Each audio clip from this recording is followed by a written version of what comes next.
কিয়ামতের ময়দানে জাহান্নামের ভয়ে একটা লোক এদিকে সেদিকে দৌড়াইতে থাকবে। একটা পর্যায়ে সে দৌড়াইতে দৌড়াইতে একটা গাছের নিচে চলে যাবে। ওখানে গিয়ে দেখতেছে আরো একটা লোক কান্না করতেছে। তখন সেই লোকটা আবার এই লোকটাকে জিজ্ঞেস করতেছে, ভাই, আমি তো জাহান্নামের ভয়ে কান্না করি, কিন্তু তুমি কেন কান্না করো? এরপর প্রথম লোকটা বলবে, ভাই আর বইলেন না, আমি একটা নেকির জন্য কান্না করতেছি। আমি এই একটা নেকির জন্য জান্নাতে যাইতে পারতেছি না। জান্নাতের দরওয়াজা আমার জন্য বন্ধ। আমি আমার মায়ের কাছে গিয়েছি, আমার মা আমাকে নেকি দেয় নাই। আমার বাবার কাছে গিয়েছি, আমার বাবা আমাকে নেকি দেয় নাই। আমার বোনের কাছে গিয়েছি, বন্ধুর কাছে গিয়েছি, ওস্তাদের কাছে গিয়েছি, পরিচিত সবার কাছে গিয়েছি, কেউ আমাকে একটা নেকি দিয়ে সাহায্য করে নাই। তাই আমি হাঁটতে হাঁটতে এই পর্যন্ত আসলাম।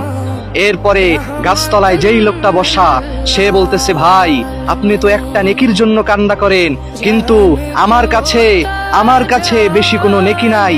আমার কাছে শুধু একটা নেকিই রয়েছে, আর আমার কাছে রয়েছে অসীমাহীন গুনাহ। এই গুনাহ দিয়ে আমি কশ্চিন কালেও জান্নাতে যেতে পারবো না, আমাকে জাহান্নামে যেতেই হবে।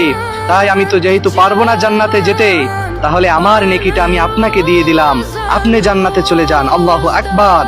এরপর ওই লোকটার থেকে একটা নেকি নিয়ে প্রথম লোকটা আল্লাহর দরবারে চলে গিয়েছে, গিয়ে বলতেছে, মালিক, এই যে নেন আমার একটা নেকি, আর আমি এখন জান্নাতে যেতে চাই।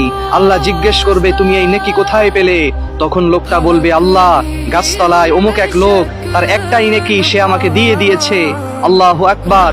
আল্লাহর কুদরতি অন্তরের মধ্যে, আল্লাহর কুদরতি অন্তরটা নাড়া দিয়ে উঠবে।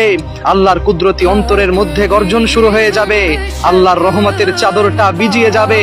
আল্লাহর সাথে সাথে বলবে, যে তোমাকে একটা নেকি দিয়ে সাহায্য করেছে, তুমি তাকে ডাকো, তুমি তাকে ডাকো, তোমার সাথে আমি তাকেও জান্নাতের মধ্যে পাঠিয়ে দিলাম।